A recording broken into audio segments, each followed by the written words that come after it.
Hello everybody. Hey, today we're going to talk a little bit about taking care of baby chickens. As you can see, I've got some brand new baby chickens here. These are actually a few days old. I kept them inside and took care of them inside for the first 2 or 3 days just because I hadn't got set up outside yet. But I'm going to show you how to set up outside and how to do your heat lamp, feed, water, and everything else.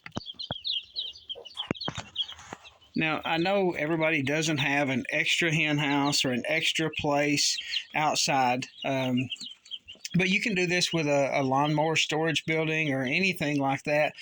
This is just an extra hen house. As you can see, I've got laying nests up there, roosting poles, things like that. But I've got it's a 100-gallon plastic water container, water tank.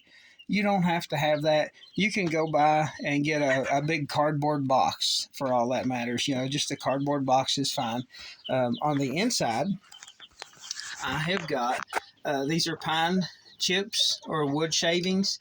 They'll cost you about $9 a bag, and over there's the bag. They probably weigh 25, 30 pounds, something like that. I didn't really look, but that'll last you for all season as far as taking care of your baby chickens. Inside here, I've got a big feed trough. There's where all my feed is at. Over here, I've got a water container. I've had to kind of rig one up because my water container had an issue, but you'll need feeding water in there. And then, of course, got a heat lamp. And I've got a screen wire over the top of mine simply because I'm leaving it outside. You don't want anything to get to it, or you don't want your chickens when they get old enough to jump up and fly out. And I've got some handles just like that. I'll clamp those on the sides. That's going to keep the chickens from jumping out. When these little fellas get about 2 weeks old, they're going to be able to jump up and fly out of here, and you don't want that because they get away from their heat source, and at night it's going to be too cold. So let's go ahead and turn a few of these baby chicks loose inside there and see what they do. I put just a few in there already, and that one found the water.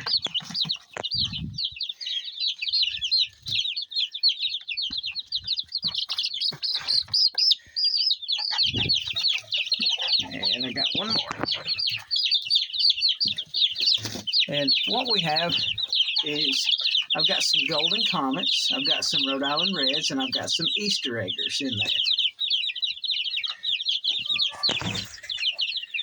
That red light makes it just a little bit hard to tell which one is which because it kind of puts a red cast over them. But as you can see, the chickens are not all bunched up together, which means they're not cold, and they're not scattered out on the sides and getting away from the lamp, which means they're not too hot. As long as your chickens are chirping and as long as they're moving around, they're fine. Now, they will nap from time to time, especially the younger ones. You'll see them laying down all stretched out under the heat, and that's absolutely fine.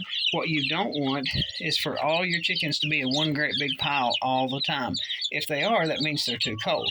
Now, if your chickens are pushed out against the wall and getting away from the heat lamp, if you notice that nothing is ever under the heat lamp, your heat lamp is too hot. You just need to raise it up. And as you can see, mine is hooked to a cord hanging from right up there.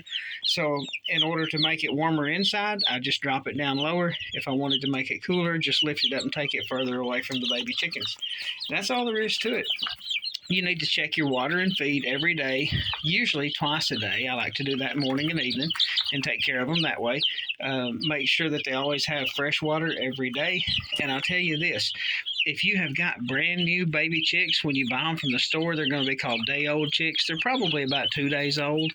But if you don't want to spend the extra money to buy the electrolytes that they're going to try to sell you, you can take 1 tablespoon of sugar, just plain white granulated sugar, per quart of fresh water, and mix that together, and it's like giving your baby chicks a Gatorade. It's a really good electrolyte boost. It gives them a little sugar, it gives them lots and lots of energy, and it doesn't hurt them. And that mixture again is 1 tablespoon of sugar per 1 quart of fresh water.